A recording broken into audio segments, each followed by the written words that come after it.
Bismillahirrahmanirrahim. Assalamualaikum warahmatullahi wabarakatuh. Perkenalkan, nama saya Mahmudatun Fudla dengan NIM akhir 126. Di sini saya akan memenuhi tugas UTS Hikmatut Tasyri yang akan menjelaskan materi dari juz 2 dari halaman 3 sampai halaman 47 dari bab hikmatu tarku al-ghulu fiddin sampai hikmah an-nikah. Baik, langsung saja. Bab yang pertama, hikmatu tarki al-ghulu fiddin. Hikmah tarki meninggalkan al-ghulu, sikap berlebih-lebihan, fiddin dalam beragama. I'lam wafaqakallahu ta'ala, ketahuilah Allah memberi taufik, anna al-ghulu wa fiddin, bahwasanya sikap berlebih-lebihan dalam beragama, ya'ulu amruhu ila awakiba, perkara tersebut akan berakhir pada suatu permasalahan, suatu akibat. Laisa lil muslimi fiha mashalatu diniyah au dunyawiyah, yang di dalamnya tidak memberikan kemaslahatan bagi kaum muslimin, baik itu dalam sisi dunianya atau agamanya. Balil amru bil aksi, bahkan yang terjadi malah sebaliknya. Faminha anna al-ghuluwa fihi yuaddi ilal ajzi, dan sikap berlebihan akan membawa kepada ketidakmampuan, al-ajzi. Fa in kana al-ajzu an ada'il wajibi udda taqsiran au ma'siyah. Jika ketidakmampuan tidak sanggup melaksanakan al-wajibah, kewajiban, udda taqsiran, maka itu akan terhitung sebagai kelalaian, au ma'siyah atau dosa. Wa ziyadatu ahdathat naqsan fid dini, sedangkan menambah-nambah agama justru menimbulkan naqsan, kekurangan, fid din dalam beragama. Jadi hikmah kenapa dilarangnya bersikap berlebihan dalam beragama itu karena bisa menyebabkan putusnya pahala. Nah, sedangkan Rasulullah itu menyuruh umatnya untuk mengerjakan amal sesuai dengan kemampuannya. Dan sebaik-baik amal ialah amal yang rutin, yang berkesinambungan, yang istiqomah. Nah, jadi dalam beragama kita itu harus memiliki sikap yang seimbang antara kehidupan dunia dengan kehidupan akhirat. Jadi kita nggak hanya fokus ibadah aja yang sampai ngelupain kehidupan dunianya, atau nggak sebaliknya. Jadi kita harus memiliki sikap yang seimbang antara keduanya. Nggak boleh bersikap al-ghulu, berlebih-lebihan, karena al-ghulu itu termasuk sikap yang tercela. Kemudian selanjutnya hikmah nikah. I'lam anna Allah subhanahu wa ta'ala qad khalaqal insan. Ketahuilah bahwasanya Allah subhanahu wa ta'ala qad khalaqal insan, telah menciptakan manusia, liyu'mira hadhil ardh, untuk memakmurkan bumi ini, allati khalaqa kullama fiha lahu bidalili qawlihi ta'ala, yang telah menciptakan kullama fiha, segala sesuatu itu di dalamnya, lahu bidalili qawlihi, sebagaimana yang telah difirmankan oleh Allah, khalaqalakum ma fil ardi jami'a, yang artinya dia telah menciptakan untuk kamu apa-apa yang ada di bumi semuanya. Idza arafta hadza arafta an baqa'al ardi 'amiratan, jika engkau telah memahami ini, maka engkau telah mengetahui bahwa keberlangsungan bumi itu tetap makmur apabila yaltazimu wujudal insan, adanya manusia, diwajibkan adanya manusia, hatta tantahi muddatu dunya, hingga berakhirnya kehidupan. Jadi hikmah nikah ini dituntut menuntut keberlangsungan hidup ini agar masih terus berlanjut, itu menuntut adanya keturunan dari manusia agar bumi ini nggak sia-sia, nggak berakhir begitu aja. Makanya diperlukan keturunan yang banyak oleh manusia. Nah, selain karena keturunan yang banyak, itu juga dengan adanya pernikahan itu dapat mencegah seseorang dari memandang dengan syahwat kepada yang haram. Jadi menghindari perbuatan zina. Nah, selain itu juga dengan nikah itu dapat memelihara keturunan, memelihara generasi, sehingga hak-hak waris itu bisa terlindungi. Nah, selain itu juga ketika orang itu menikah sedangkan mereka memiliki keturunan yang banyak, nah ketika mereka telah wafat, maka mereka memiliki amalan yang masih terus masih terus bisa didatangkan pahalanya.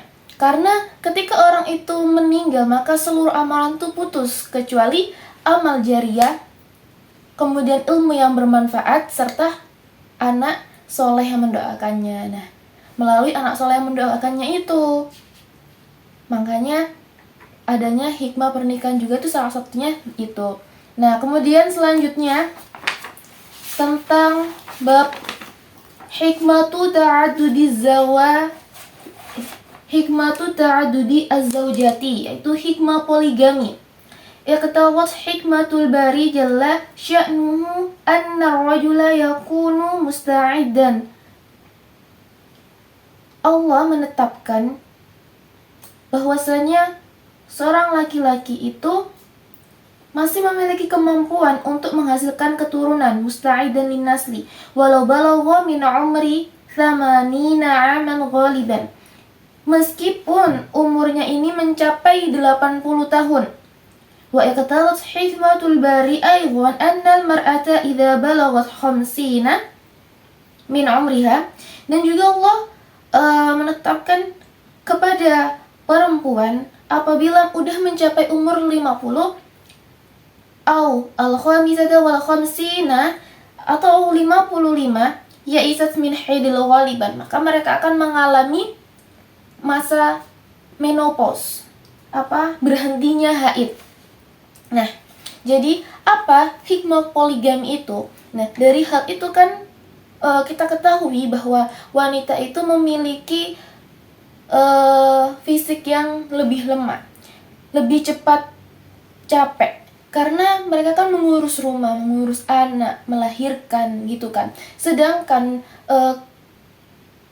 keturunan itu sangat dituntut gitu kan, agar keberlangsungan kehidupan di dunia ini. Nah, jadi adanya poligami itu hikmahnya, seorang pria itu kan diberi keinginan lebih banyak untuk keinginan biologisnya, keinginan batinnya untuk bersetubuh. Nah, jika istrinya ini hanya satu, maka mereka akan merasa tersiksa. Nah, ketika istrinya mengalami haid, maka dengan berpoligami dia bisa memenuhi kebutuhannya tersebut kepada istri yang lain. Jadi kan kita udah ketahui bahwa tujuan dari menikah dan poligami itu adalah dalam rangka membangun kehidupan dunia. Kemudian selanjutnya hikmatul adli bainaz zawjati. Hikmah al-adli, bersikap adil, bainaz zawjati, terhadap para istri. Sabaqalana, telah kami jelaskan an bayyana hikmah fi ta'adudi zawja, tentang hikmah poligami. Wala ruba jahilin wabiyin yarmi hadad din, Dan orang bodoh, mereka menuduh agama ad-din al-hanif, agama Islam yang lurus, bi'adami syafaqati wa rahmah, tidak memiliki kasih sayang dan rahmat, alal mar'ah, terhadap wanita, muhtajan bi an ta'addada az-zawjat mudhirun bihinna. Alasan poligami merugikan mereka karena adanya rasa liwujudil ghairah, adanya rasa cemburu. Nah, jadi ada orang itu yang menganggap bahwa agama Islam itu nggak punya rasa kasih sayang terhadap wanita karena membolehkan seorang pria ini berpoligami. Padahal dalam Islam disyariatkan adanya poligami itu ada batasan dan ketentuannya, yaitu harus bersikap adil. Jadi kalau seorang pria nggak bisa bersikap adil terhadap istrinya, berarti dia nggak diperbolehkan untuk berpoligami, haram hukumnya. Nah, jadi gini, boleh pria itu menikahi 2 wanita kalau dia itu bisa berbuat adil. Tetapi untuk 3 atau 4, sedangkan pria itu nggak sanggup untuk berbuat adil, maka itu haram hukumnya. Nah, sikap adil di sini itu meliputi tentang pemberian nafkah, kemudian hubungan batin gitu. Kemudian selanjutnya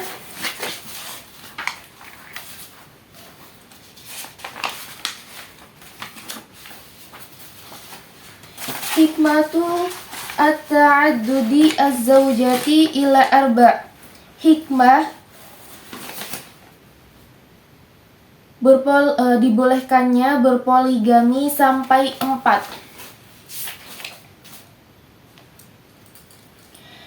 Ajma' ahlus sunnah, para ulama ahli sunnah ini bersepakat ala anna zawjati la yazidu adaduhunna ala arba'.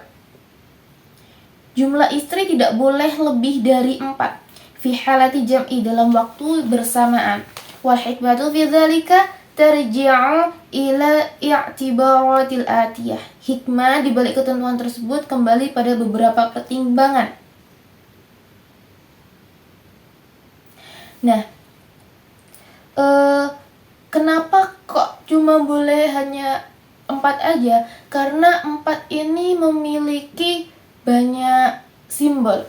Apa aja simbolnya?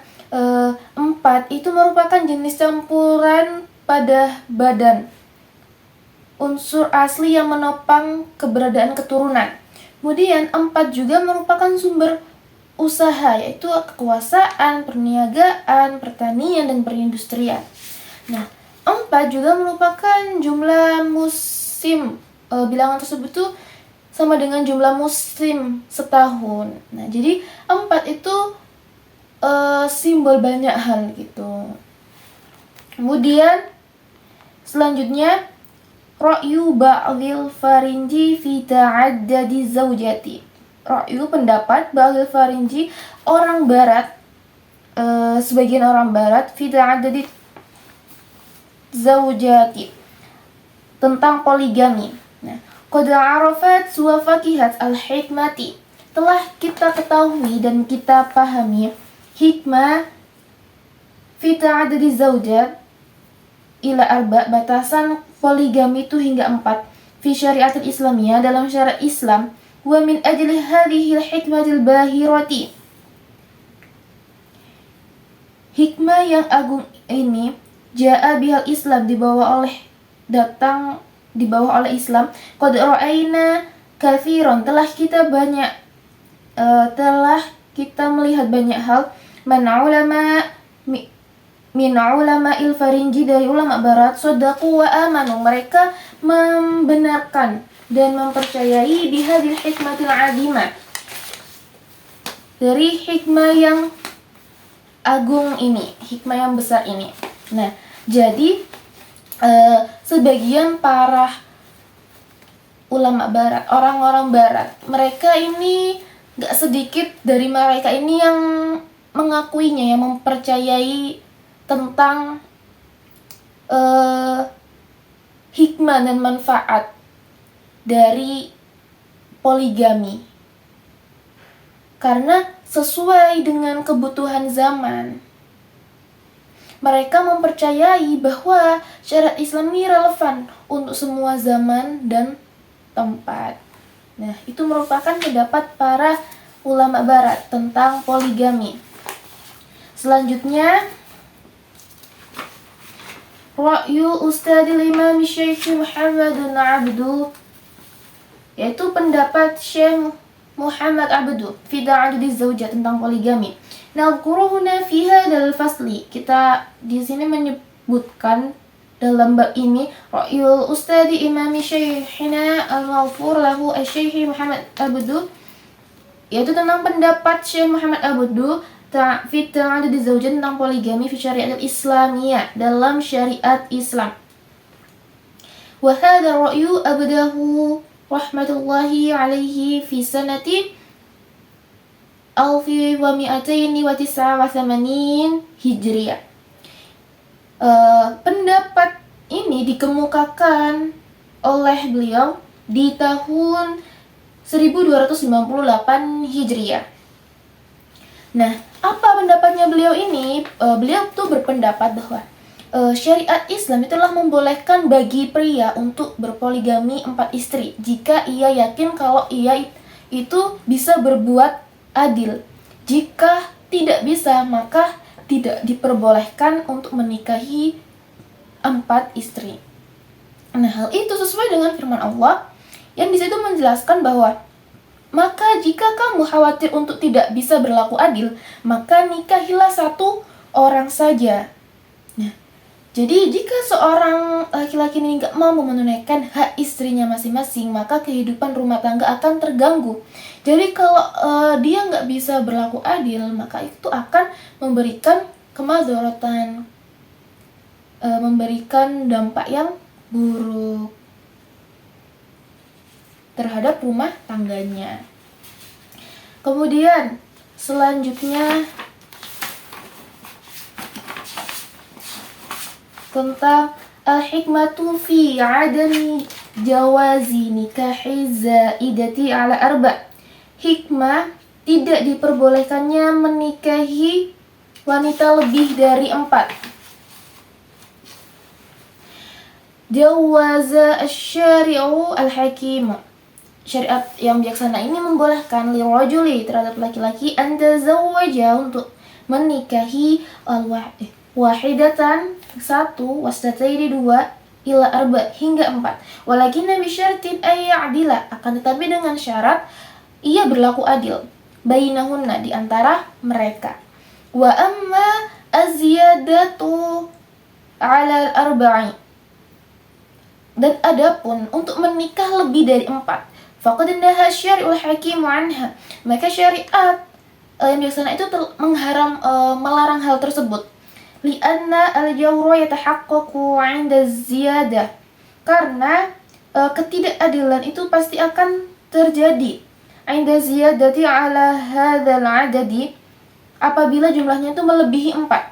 Kama huwa ma'lumun wa musyahadun bil badahati, sebagaimana yang telah kita ketahui dan dapat kita saksikan secara nyata. Nah, jadi kenapa nggak dibolehin poligami lebih dari 4? Karena itu pasti akan terjadi kezaliman, sebagaimana yang udah kita ketahui. Jadi lebih menikahi istri lebih dari 4 orang itu, maka dapat kita pastikan bahwa suami itu nggak akan bisa berbuat adil terhadap istrinya, nggak bisa memenuhi hak-hak istrinya. Nah, jadi itu bisa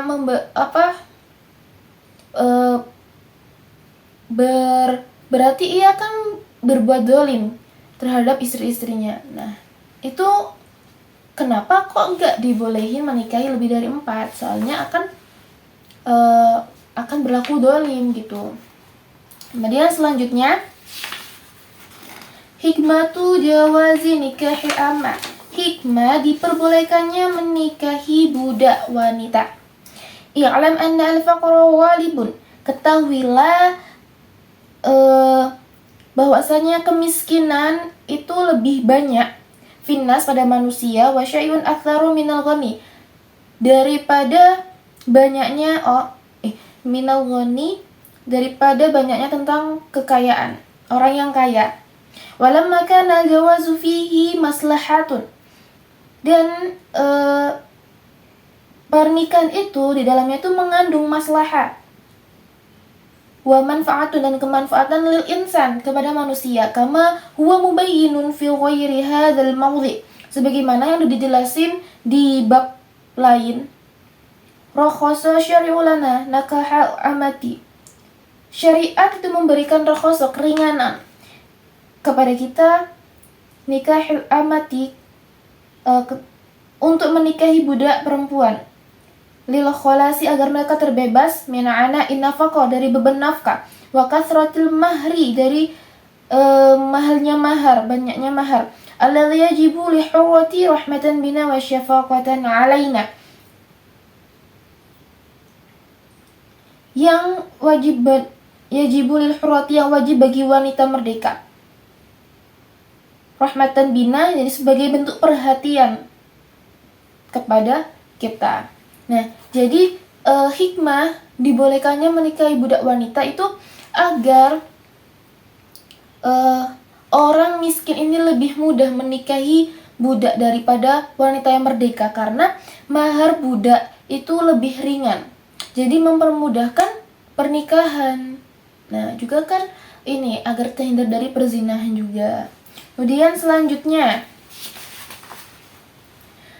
al-hikmatu fi adami jawazi nikahil ammati ala hurwati, hikmah larangan untuk menikahi budak perempuan di atas istri merdeka. Jadi dilarangnya seorang pria yang beristri orang merdeka itu menikahi budak, gitu maksudnya. Inna syari'al hakimah, sesungguhnya syariat yang bijaksana, harwama nikahal ammati ala hurwati, melarang untuk menikahi budak di atas istri merdeka. Wal hikmatu fi dzalika, dan hikmah tersebut, annal ammata la haqaha, bahwa budak perempuan itu tidak memiliki naqsul rizki, kekurangan rizki, alladzi huwa dhulun azimun, karena status perbudakan yang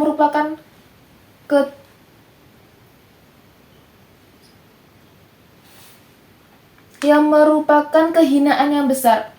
Fala yaliqu lirijali wal halatu hadhihi ay yudkhilaha ala imra'atin hurwatin, maka tidak pantas bagi seorang laki-laki dalam keadaan ini memasukkan budak ke dalam rumah tangga. Zida ala dzalika ma yasilu min asyiqaqi wan niza'i wa qalakil fikri subahan masa'an bainal mar'i wa zawji, apalagi ditambah dengan apa yang akan ditimbulkan berupa asyiqaq, pertengkaran, aniza, perselisihan, qalakil fikri,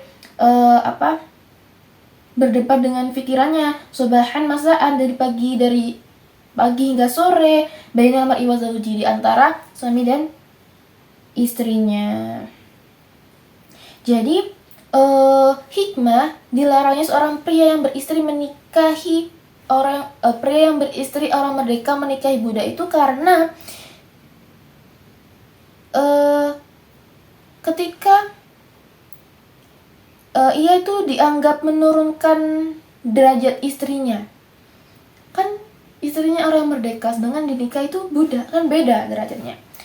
Dan juga ditakutkannya akan menimbulkan konflik dan perdebatan di antara kedua perempuan tersebut. Nah, makanya nggak dibolehin seorang pria yang beristri orang merdeka ini menikahi seorang budak.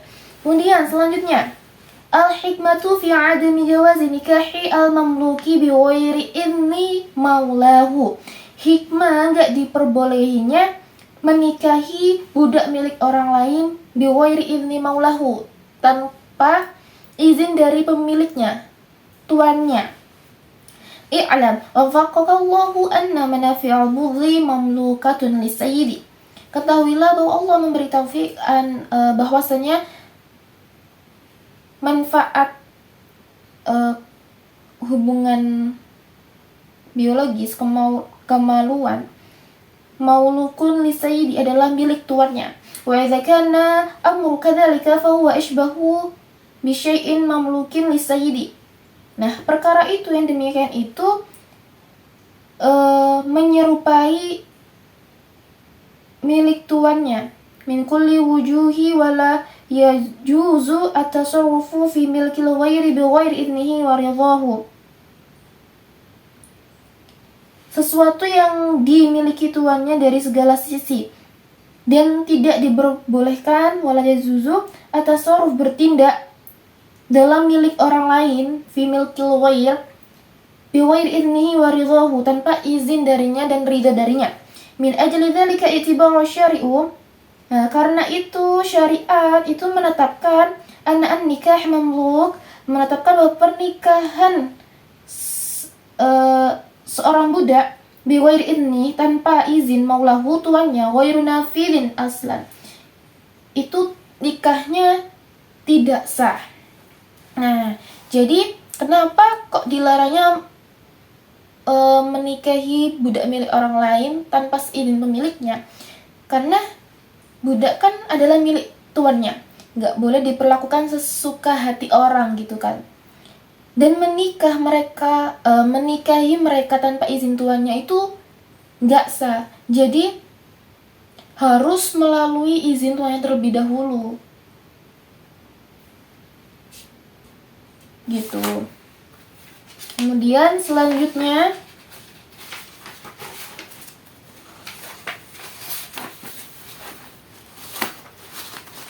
al-hikmatu fi tahrimin nikah al-muslimati li ghairi muslim. Hikmah dilarangnya menikahi seorang muslimah ini dilarang menikahi li ghairi muslim, orang non muslim. Al-hikmatu fi dzalika. Hikmah dari hal itu min wujuhi minha annal muslimata iktasabat bi islamiha. Mereka memiliki seorang muslimah ini memiliki kemuliaan dengan Islamnya. Al-ma'izata, kemuliaan. Fa idza tazawwaja ghairu muslim, maka mereka enggak boleh menikahi non muslim. Yakunu lahu haqqun as-saytarati 'alaiha. Maka ia berada dalam kekuasaannya. Karena kalau maksudnya menikahi non-muslim berarti kan dia berada di bawah kekuasaannya gitu loh. Nah, jadi kenapa kok nggak boleh menikahi non-muslim seorang muslimah ini? Karena seorang pria itu kan lebih kuat daripada wanita. Ar-rijalu qawwamuna 'alan nisa. Nah, terus biasanya dalam keturunannya nanti ketika udah dewasa mereka tuh cenderung memilih ayahnya.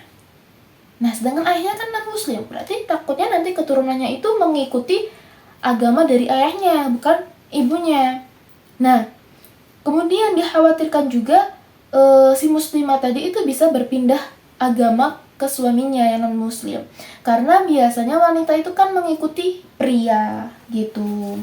Jadi itu kenapa nggak diperbolehnya seorang muslimah menikahi non muslim. Kemudian selanjutnya hikmatu jawazi nikahil muslim lil kitabiyah. Hikmah diperbolehkannya menikahi muslim yang ahli kitab.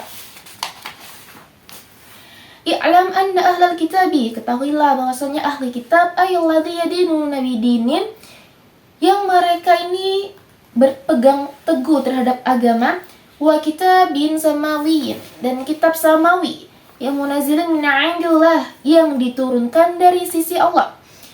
Hum aqrabu annas, mereka lebih dekat terhadap manusia, mereka itu lebih dekat ilal huda, terhadap petunjuk. Idza sata'alahumul burhan, apabila jelas kebenaran buktinya. Wa wadhahalahumus sabil, dan tampak bagi mereka jalan yang lurus. Bil khilafi ghairihim, dengan berbeda dengan yang lain. Minal musyrikin, dari orang-orang musyrik. Alladzina bil khurafat, yang menganut tahayul wal auham, dan hayalan. Jadi ahli kitab sama orang musyrik itu berbeda. Mereka ahli kitab itu kan mereka ini menganut agama samawi yang diturunkan oleh Allah. Jadi mereka lebih dekat terhadap hidayah, lebih dekat terhadap kaum muslimin karena mengimani Allah dan diutusnya sebagian rasul. Mereka percaya itu, sehingga dengan menikahi ahli kitab nanti mereka bisa hatinya lebih condong tuh ke Islam, jadi bisa masuk Islam gitu. Makanya boleh menikahi ahli kitab, soalnya mereka ajarannya itu kurang lebih sama, dekat dengan Islam, jadi dekat hidayahnya gitu. Kemudian selanjutnya, hikmatu fi adami jawazi nikahi al-musyrikati wal majusiyati. Hikmah tidak diperbolehkannya menikahi orang-orang musyrik dan majusi. Jadi, inna asy-syari'a al-hakimah, sesungguhnya syariat yang bijaksana, qad abaha zawaja kitabiyah, telah membolehkan pernikahan ahli kitab, kama alimta fi ma taqaddama, sebagaimana yang telah kita pelajari sebelumnya di pembahasan sebelumnya. Walam yujawiza zawaja al-musyrika, dan tidak diperbolehkan menikahi orang-orang musyrik, walal majusi, dan juga orang majusi. Lianna al-kitabiyah, karena ahli kitab, tu'minu wa tusaddiqu bi kitabin manzilin munazzilin min qablullahi.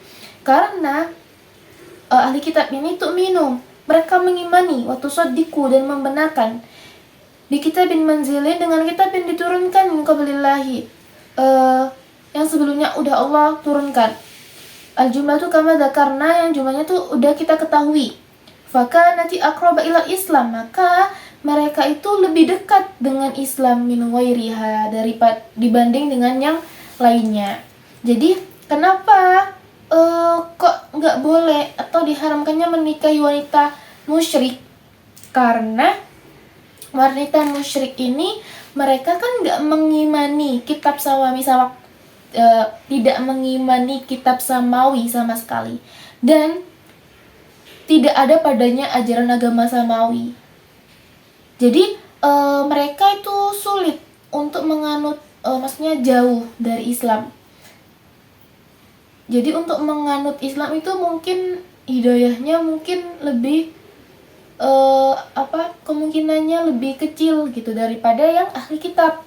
Soalnya kalau yang ahli kitab itu kan kitabnya samawi, yang itu yang sebelumnya diturunkan oleh Allah. Sedangkan kalau orang musyrik ini mereka nggak mengenal Islam sama sekali, nggak mengenal kitab samawi juga. Nah, dan itu juga sebagaimana yang dijelaskan dalam firman Allah, dan janganlah kamu menikahkan orang-orang musyrik sampai mereka beriman. Gitu.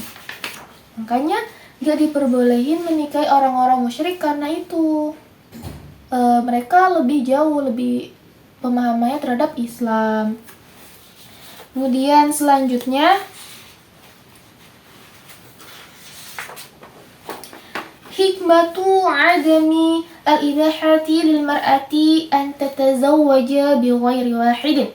Hikmah tidak diperbolehkannya seorang wanita an tatazawwaja menikah bi ghairi wahidin, lebih dari satu. Itu poliandri, diharamkannya poliandri. Nah, i'lam anna syari'ah, ketahuilah bahwasanya syariat hadhara 'alal mar'a, melarang wanita al-jam'a baina ba'laini, untuk menggabungkan atau menikahi dua suami. Fa'aktsara li'idati wujuhi, fa'aktsara atau lebih, li'idati wujuhi karena berbagai alasan, wa iktibarat dan pertimbangan, kullaha semuanya, hikamun hikmah, wa asrarun dan rahasia-rahasia, azimatun yang agung, wa ilaika dan kepadamu, al-bayanu penjelasan, minha diantaranya, annaha law fa'alat, ketika kamu melakukan zalika ikhtalatat, bercampur al-ansab nasab, Maksudnya kalau menikah itu maka akan bercampur nasabnya. Fala yu'lamu liman waladu, dan nggak diketahui milik siapa anak itu.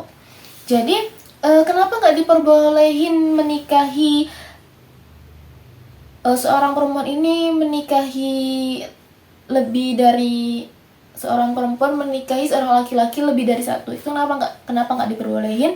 Karena takutnya itu menyebabkan berdampak pada keturunannya ini akan kacau, nggak jelas siapa anaknya gitu kan. Dan itu nanti akan berdampak pada hak warisnya akan hilang.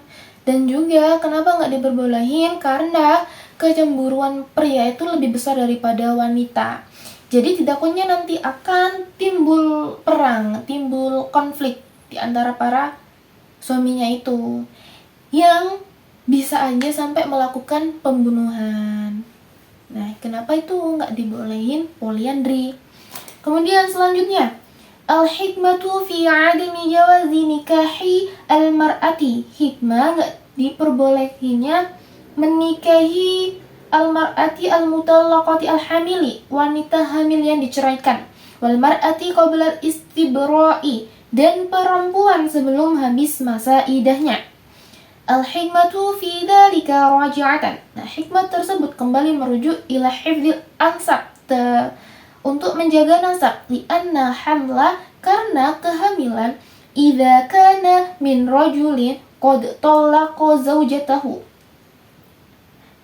apabila seorang laki-laki ini telah menceraikan istrinya, syara dzalikal hamlu, dan takutnya menjadi hamil, sabitan nasab, maka nasab tersebut tetap min mutallaqati, dari yang menceraikan.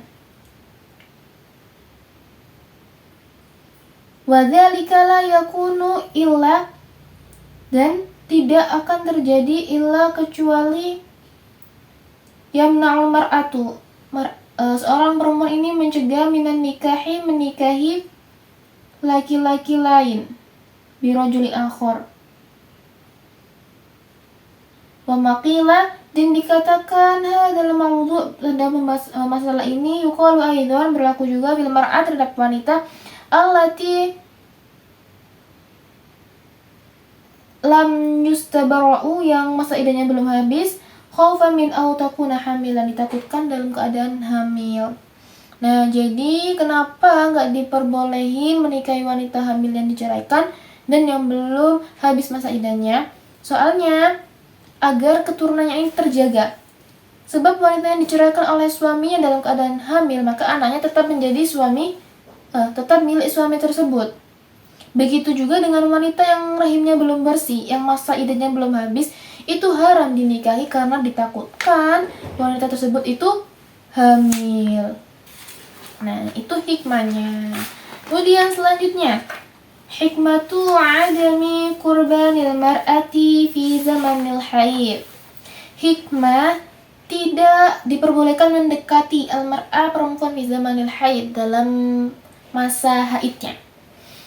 Karena ahlul jahiliyah, orang jahiliyah, yu'amiluna, memperlakukan al-haidha, perempuan yang haid, mu'amalatan sayyi'atan, dengan perlakuan yang buruk. Bal hiya fi aqsa hadin min qaswati wa syiddati. Bahkan perlakuan keras dari kekejaman dan kekerasan. Qaswa kekejaman, asyiddah kekerasan. La taliqu bi bani insan. Dan itu enggak layak bagi manusia. Wahia baqiyatun min baqaya al-jahiliyatil ula. Dan itu merupakan peninggalan dari orang jahiliyah dahulu itu. Walamma ja'al Islam, dan datanglah Islam al-hanifah, yang lurus, ajtazudil kal'adah, mencabut kebiasaan itu. Nah, jadi dilarangnya mendekati wanita yang sedang haid. Nah,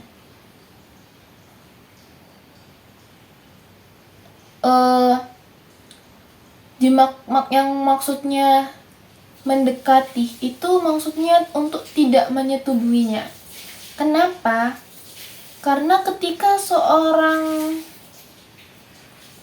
perempuan itu haid, sedangkan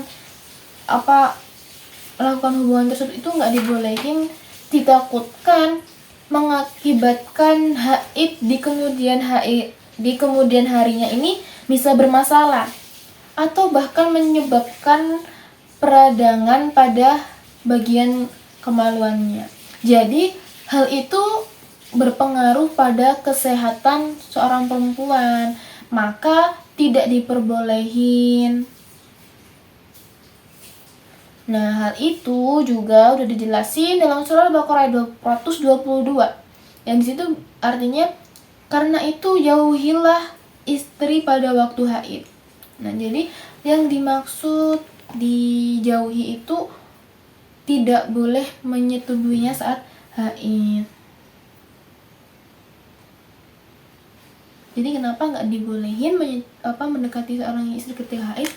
Takutnya kesehatannya ini terganggu gitu. Kemudian selanjutnya tentang al-hikmatu fi an-mutawalli al-aqdi.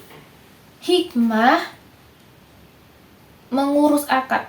Labuda ayyakunna balighan. Haruslah orang yang balik. Jadi orang yang melakukan akad itu harus orang yang balik gitu. Al-hikmatu fi dzalika dhahiratun jaliyatun. Hikmah itu nyata dan jelas. La tahtaju ila syarhi, tidak membutuhkan penjelasan wa tawdih dan keterangan. Wa hiya ghairu khafiyatin, dan tidak tersembunyi ala ahadin minan nas, bagi siapapun dari kalangan manusia. Dzalika anna al-aqil al-baligha, bahkan bahwasanya itu seorang yang berakal dan balik, yadriku awaqiba, memahami akibat al-umur, suatu urusan, wa ma yatarattabu 'alaiha, yang ditimbulkan darinya, minan naf'i wa dhararat, dari manfaat dan bahaya.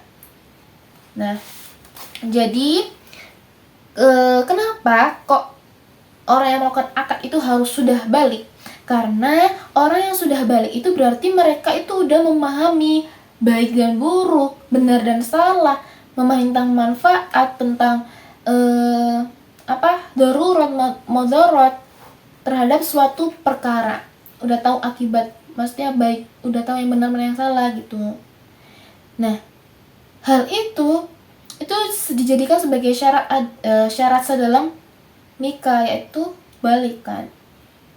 Nah, karena gini, ditakutkan orang yang belum balik tetapi menikah itu hanya dijadikan sebagai main-main aja pernikahan tersebut, karena kurang matang pemikirannya, kurang dewasa. Sedangkan orang yang balik kan seharusnya dia udah paham gitu kan tentang suatu perkara.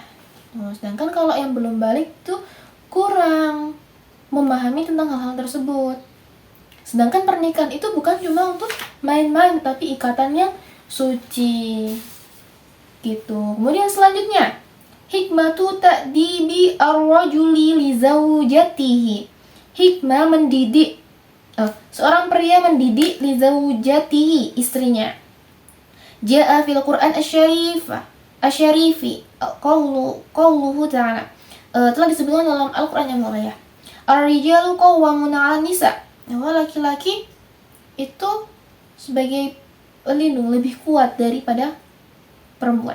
Wa idza kana al-amru kadzalika fasyari'ul hakim, maka urusan yang demikian itu syariat yang bijaksana ini abaha li zauji, membolehkan seorang suami ayu addiba zaujatahu, untuk mendidik istrinya, idza ra'a minha nusyuzan aw 'adama al-i'tidal, apabila melihat dari istrinya ini durhaka atau kurang seimbang, fi ta'atihi, ketaatannya, tilka ta'atal lati, yang ketaatan itu telah baina, dijelaskan, hududaha, batasannya, asyari'ul hakim, dalam Islam.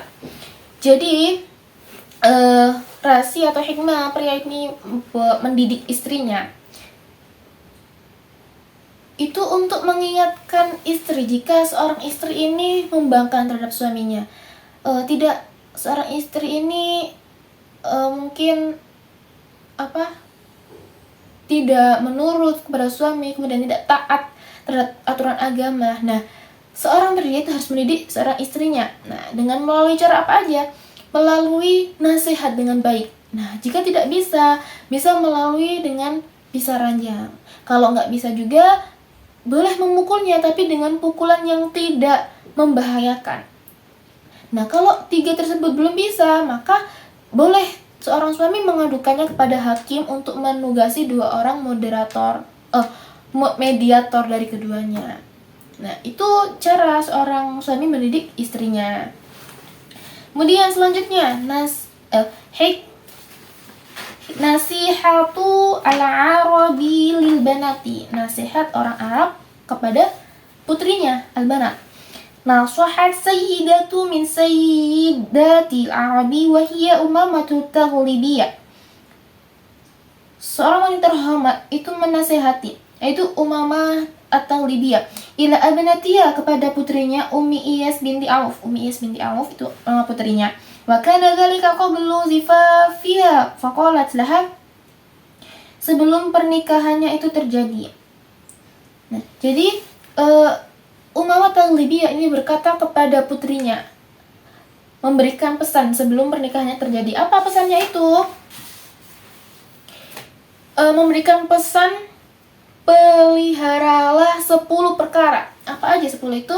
Jadilah pendamping yang baik, dengarkan dan taati suami secara baik, jagalah pandangannya agar enggak terlihat keburukan padamu, peliharalah hidungnya agar tidak mencium darimu kecuali bau yang harum, perhatikanlah jam makannya, perhatikanlah jam tidurnya, jagalah hartanya, jaga harga diri dan anggota keluarganya, janganlah engkau membuka rahasia dan jangan menentang perintahnya. Nah, itu merupakan nasihat Umamah Taghlibiyah terhadap anaknya Ummi Iyas. Itu. Kemudian selanjutnya, nasihatu qudamai al-fara'inati lizaujaini. Nasihat kaum Fir'aun kuno kepada suami istri. Qad wafaqta, telah diketahui fil fasli sabiqa, di bab yang lalu, ala nasihati sayyidati min sayyidatil arabi wa syarifati min asyrafiha, yaitu nasihat dari seorang Arab terhormat, yaitu siapa tadi? Umamah Taghlibiyah. Wahya Umamah Taghlibiyah li ibnatiha, terhadap kepada anaknya Ummi Iyas. Wal an nadhkuru laka, dan sekarang kita akan menyebutkan kepadamu nasihat qudamai fara'inati, yaitu nasihat kaum Fir'aun kuno li zaujaini, terhadap suami istri, li ajli an ta'alama anna al-hayata hakikiyah, agar mereka itu mengetahui kehidupan yang kehidupan yang hakiki, yang benar gitu. Nah, apa nasihat kaum Fir'aun kuno kepada suami istri tersebut? Nah, nasihatnya kepada sang suami, yaitu peliharalah kemuliaanmu, kepada sang istri dulu. Peliharalah kemuliaanmu, hormatilah suamimu dan hargailah ucapannya. Ringankanlah ia dan senyumlah dan bersikaplah lembut, serta jangan membangkang.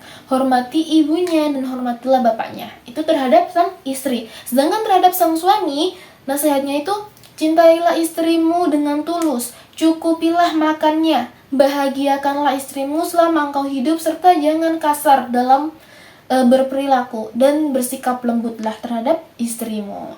Itu merupakan nasihat kaum Fir'aun kuno terhadap sepasang suami istri. Dan selanjutnya, hikmatul hitan. Hikmah hitan dan hikmah dan rahasia hitan. Al-hikmatu fi dzalika huwa al-iqtida'u bi sayyidina Ibrahim al-Khalil alaihi wassalam wa millati. Hikmah al-iqtida, meneladani. Nabi Ibrahim yang sebagai kekasih Allah.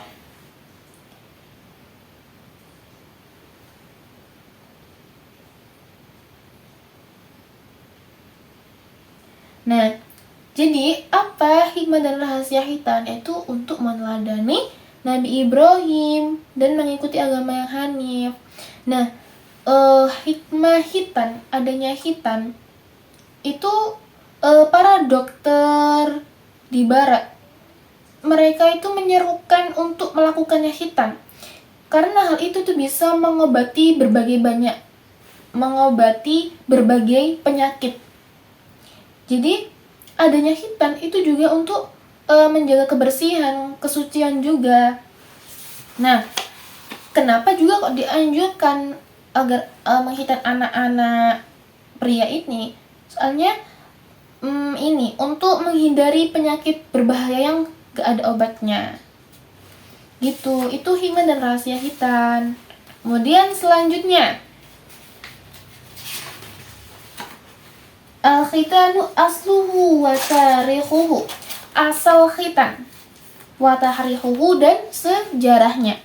Ra'aitu fil fasli al-mutaqaddami al-hakimi al-alimah.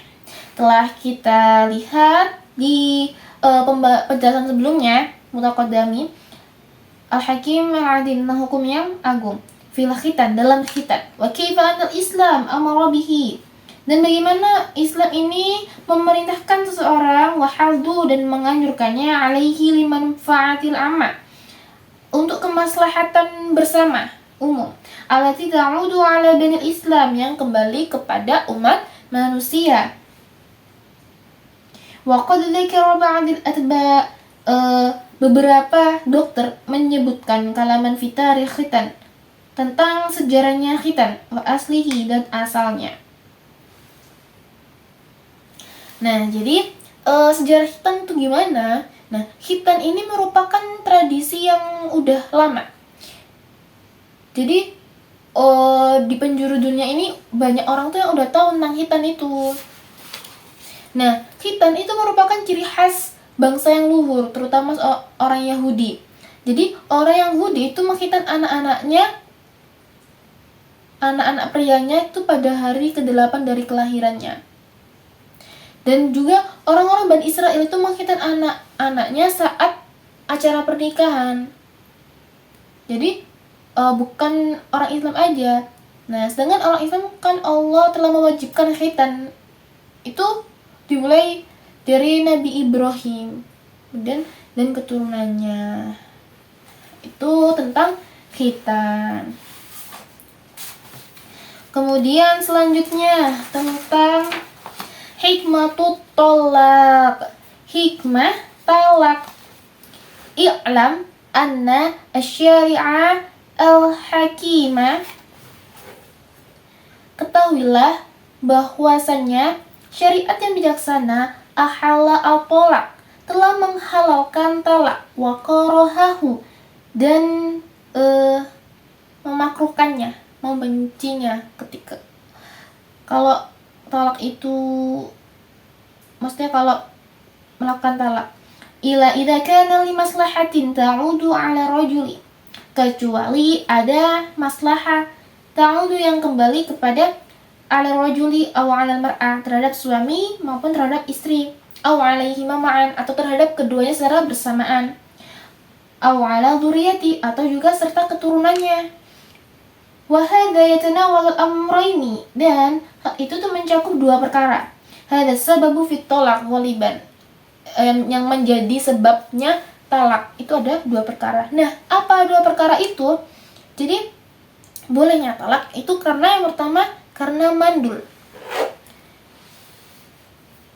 Soalnya pria atau perempuan yang mandul itu berarti kan tidak mempunyai anak. Nah, sedangkan kehadiran anak itu sangat diperlukan gitu dalam sebuah pernikahan. Jadi boleh menalak karena sebab kemandulan itu. Nah, itu perkara pertama. Perkara kedua, karena adanya pertengkaran dan ketidakcocokan antara suami dan istri.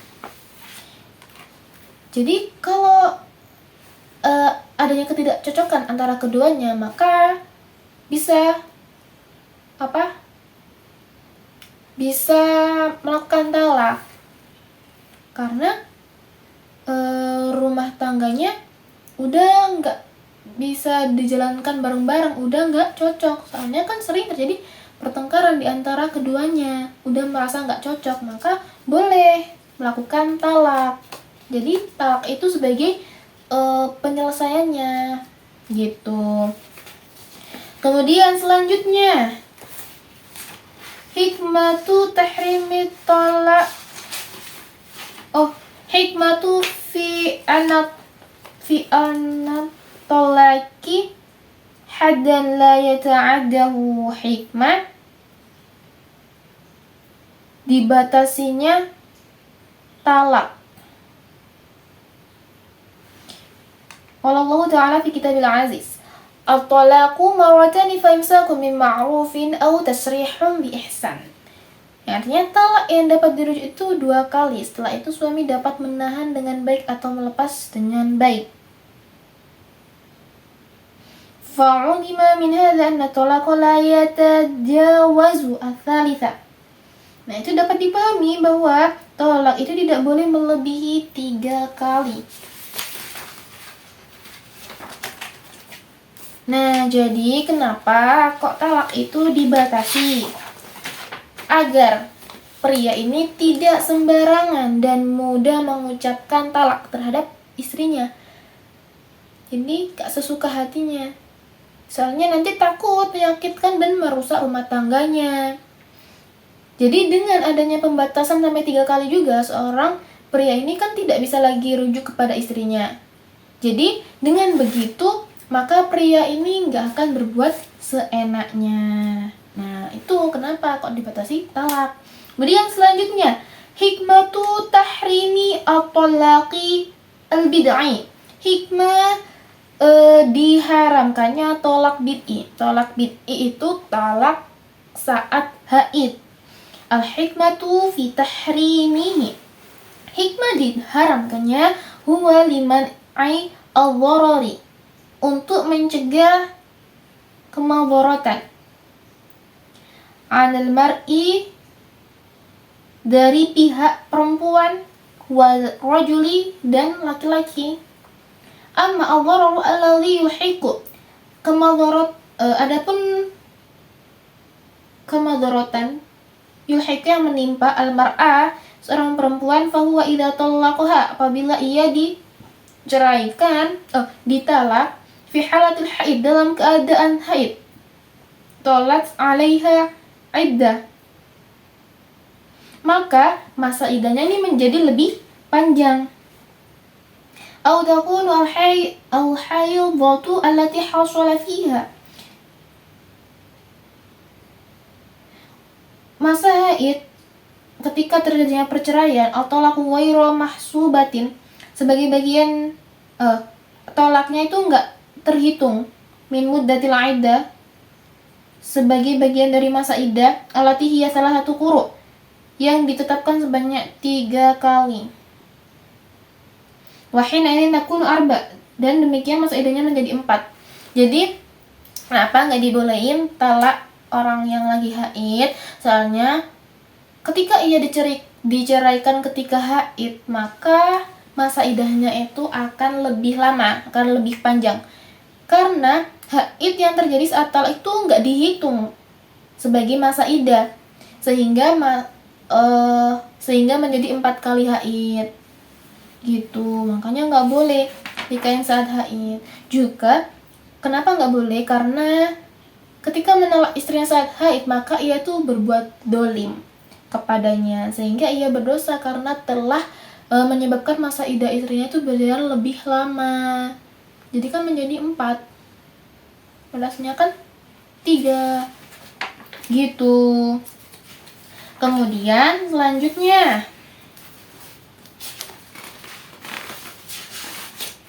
hikmatu tahrimi al-mar'ati ba'da al-talaqi thalatha. Hikmah gak diperbolehkannya merujuk seorang wanita yang telah ditalak 3. I'lam anna syara'i'a as-samawiyah, ketahuilah bahwasanya syariat samawiyah ja'at mutanawwi'atan, datang dengan beragam bentuk. Kullu syari'atin tughayyiru al-ukhra, masing-masing syariat itu berbeda dengan yang lain. Limuwafaqati hali kullu ummatin wa zamaniha, agar sesuai dengan keadaan dan masa umatnya. Jadi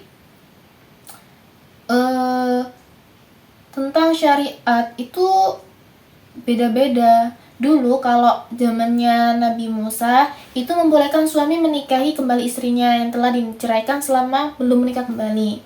Kalau Nabi Isa itu melarang adanya talak. Nah, sedangkan kalau Rasulullah ini yang paling sempurna. Gitu. Nah,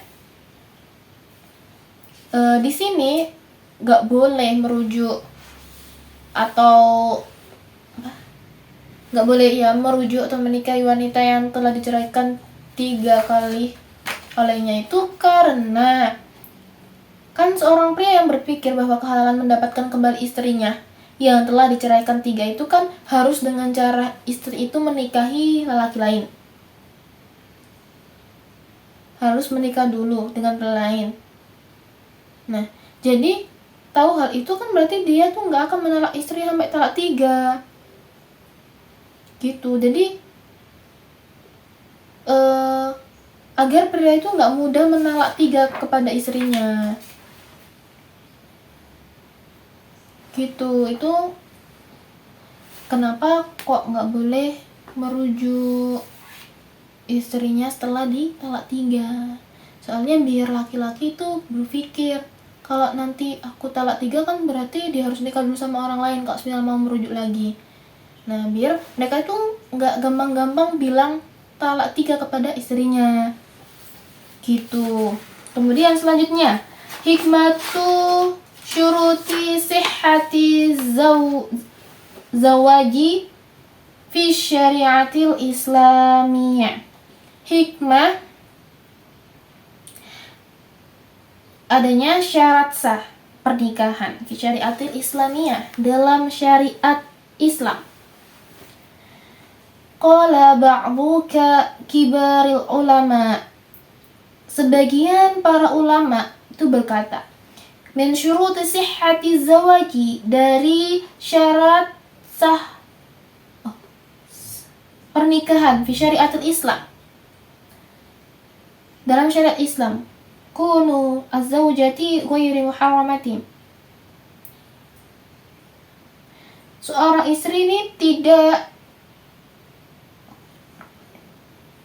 ghairu muharramati, dalam keadaan haram, ala zawjiha, bagi suaminya, bi ay sababin min asbabi tahrimul mu'abbadi al mu'aqqati wa mutaqadha, baik karena sebab keharaman yang bersifat permanen atau selamanya. Az-zawaji allazi faqada hadha syarta yakunu fasidan, pernikahan yang tidak memenuhi syarat dianggap batal. Wa yakuna hukmuhu wujubu at-tafriq baina az-zawjaini wa 'adamu,